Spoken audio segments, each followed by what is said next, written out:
अस्सलामुअलैकुम वरहमतुल्लाहि वबरकातुहू। दोस्तों, आज मेरा टॉपिक है मेरी चैनल के ऊपर ट्रस्ट ऑडिट।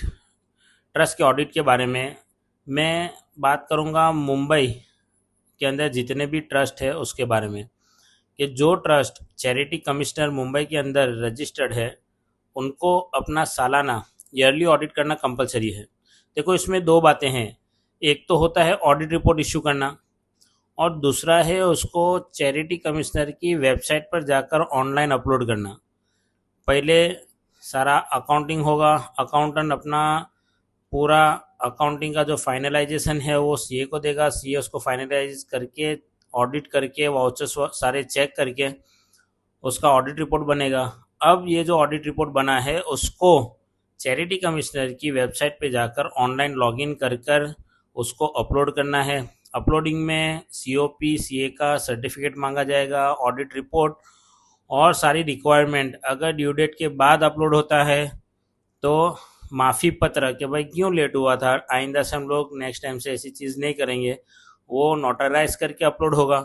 ये सारे प्रोसीजर के बाद एक्नॉलेजमेंट जनरेट होगा। वो एक्नॉलेजमेंट के ऊपर भी ट्रस्टियों की साइन होगी और ऑडिटर की साइन होगी, फिर एक्नॉलेजमेंट सबमिट होगा। वो फाइनल कंक्लूजन है।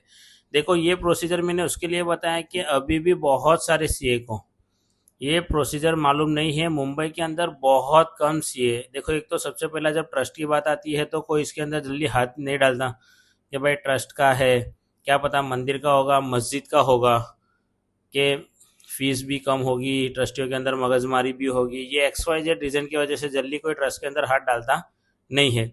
उसके बाद अगर कुछ सीए लोग करते भी हैं उनको ये प्रोसीजर नहीं पता होता है, वो सिर्फ आधा प्रोसीजर करेंगे। मेरे पास बहुत सारे ट्रस्ट ऐसे आ चुके हैं जिन्होंने कहा कि हमारा तो 15 साल का ऑडिट कंप्लीट है, लेकिन मैंने जब देखा तो उनके पास सिर्फ 15 साल का ऑडिट रिपोर्ट साइन था। उसके बाद का जो प्रोसीजर है चैरिटी की वेबसाइट पर अपलोड करना और उसका फिर एक्नॉलेजमेंट साइन करके सबमिट करना, ये सारी चीज़ें नहीं थी। उसका मतलब क्या है कि बहुत सारे सीए को अभी ये भी नहीं पता है कि भाई ये ऑडिट रिपोर्ट साइन होके ये अपलोड भी होगा, उसके बाद एक्नॉलेजमेंट भी जाएगा।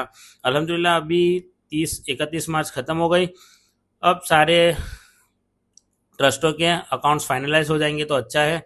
उसके बाद सीए को जल्दी से देंगे तो जल्दी आपका ट्रस्ट का ऑडिट हो जाएगा। लास्ट डेट 30 सितंबर होती है, लेकिन लास्ट डेट तक राह देखने की ज़रूरत नहीं है। एंड में फिर चैरिटी कमिश्नर में सबमिशन में भी लाइन होती है, फिर ये सारी चीज़ों की वजह से हमको भी लेट होता है। तो हमारा तो अल्हम्दुलिल्लाह जो हमारे पास ट्रस्ट है जिनका हम ऑडिट करते हैं तो उनका तो अप्रैल के अंदर ही फाइनलाइज होकर मई के अंदर अपलोडिंग ख़त्म हो जाता है। तो ये सिर्फ एक नॉलेजेबल एक इन्फॉर्मेटिव वीडियो था कि भाई जितने भी ट्रस्ट है, चाहे मदरसा हो, मंदिर हो, चर्च हो, चाहे कोई भी मंडल हो या कोई भी ट्रस्ट के अंदर रजिस्टर्ड हो, एनजीओ हो, और मुंबई चैरिटी कमिश्नर के अंदर अगर ये रजिस्टर्ड है तो अपना ट्रस्ट ऑडिट जल्दी से करवाएं।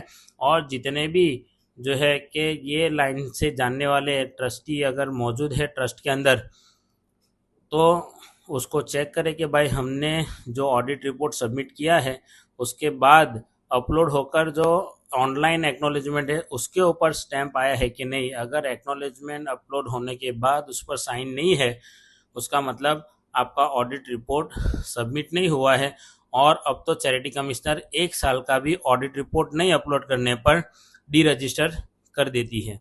और ऐसी ही सेम ऑडिट रिपोर्ट का चेंज ऑफ ऑडिट रिपोर्ट का है, लेकिन चेंज ऑफ ऑडिट रिपोर्ट के लिए मैं अलग से वीडियो बनाऊंगा जिसके अंदर ट्रस्ट के अंदर रिज़ाइन होने के बाद या डेथ होने के बाद एडिशन के बाद क्या चीज़ें रिक्वायर्ड है, क्या चेंज ऑफ रिपोर्ट करना है, कितने साल का है, क्या है, उसके लिए मैं नए वीडियो के साथ आपके साथ आऊँगा। तो अभी मेरी ट्रस्ट की सीरीज़ चालू है, तो ये वीडियो जानने के लिए आप मेरे चैनल से बने रहिए।